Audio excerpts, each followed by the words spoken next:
As I was hoping for, Mamdani is the new mayor of the Big Apple, New York. Well, now a Muslim is the mayor of New York.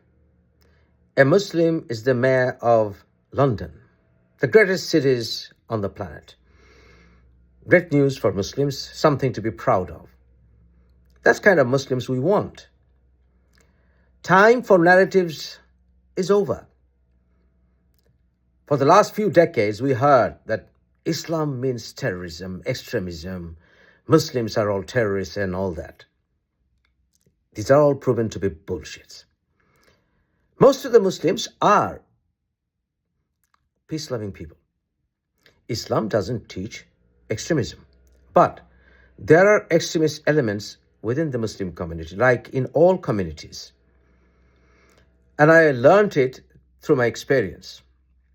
Yes, there are, issues that we can take and pick and transform them into political ideologies.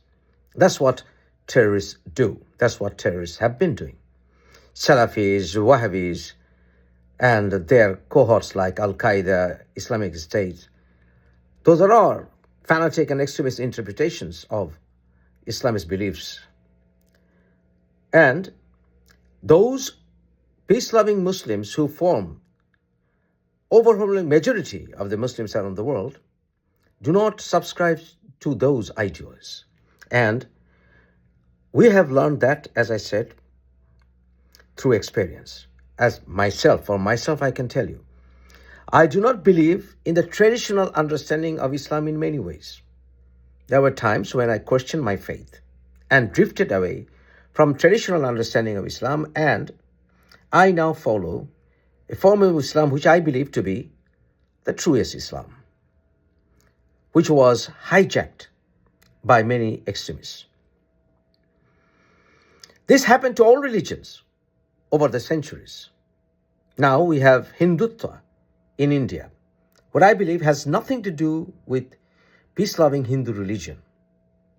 When religion and politics work together, they become toxic. It's a toxic fusion. Because everyone should be living their religious lives in their private lives. A state shouldn't have anything to do with personal beliefs of someone. A truly democratic nation should respect anyone's right to follow whatever religion that person wants to follow, as long as that person doesn't want to impose his personal belief into political ideologies to run the country. We must acknowledge that great powers over the centuries used and abused religious interpretations to rule their own people with an iron fist. Even Saudi Arabia is now moving away from extremist views and extremist interpretations of Islam. Thanks to them, they are at last learning the true Islam. Time for narratives like, criticizing Israel means criticizing Judaism or hating Jews. That time is over too.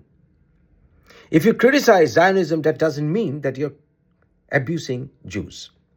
You can love Jewish people. At the same time, you can disagree with someone with a Zionist ideology.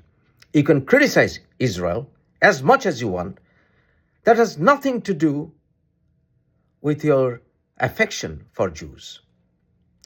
Even many Islamist extremists, they interchangeably use the word Zionism, Judaism, which is totally wrong. Totally wrong. To believe that the world will be living in one water only is wrong as well. People all over the world have different views, different ideologies. We have to live together in perfect harmony, or as much in harmony as we can. It is time for global village. We all belong to that global village. We have our ethnic differences. We have our differences in many ways. God created us with many colors, many views, many ideas. We must learn to live together, thrive together. In this era, especially when we are collectively being challenged by the artificial intelligence, we must prove there is something called humanity. Humanity. We must also remember, with our power comes great responsibility. Mamdani is the mayor of New York. Now he has great responsibility to uphold human dignity and prove what United States of America stands for. Democracy, civil liberty, humanity, vanguard of human civilization and universal freedom for the whole world. An ideal place for someone to call the land of the free. Congratulations, Mamdani. You made Muslims proud.